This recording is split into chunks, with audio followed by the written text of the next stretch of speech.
Hey everyone, today in this video, I'm going to walk you through some common maintenance for the Yeedi S14 Plus. If you're interested in this RoboVac mop or you want to find out more about it, the link to it will be in the video description.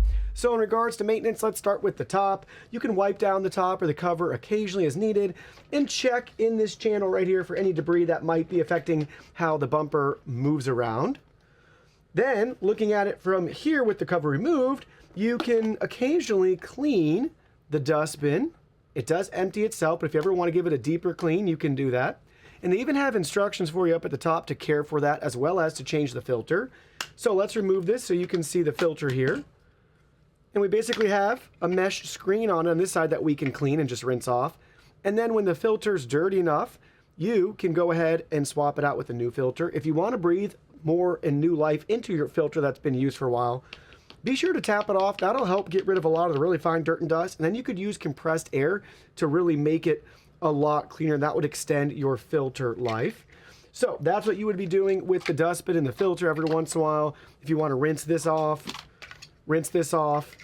Don't get this wet, but you could rinse this off too and give them like a full day to dry to make sure that they're still not damp or wet. And then replace this filter as needed. Looking at the side of the RoboVac, every once in a while, if you want to wipe down the sensors, that would be a good idea just to make sure they're free from any dirt and dust buildup. So right here on the front, the AVI 3D sensor, and right here on the side, looking around the back, you can just make sure the charging contacts are free from obstructions.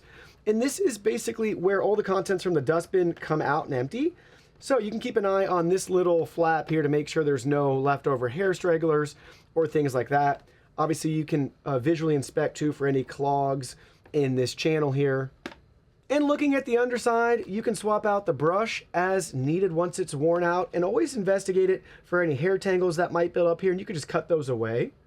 Main brush roller, same thing. So you can remove and replace this as needed. Cut away any hair, clean that off as needed. Visually inspect these sensors and wipe down as needed. And then for the main mop roller here, we can remove this cover that you'll want to clean out every once in a while.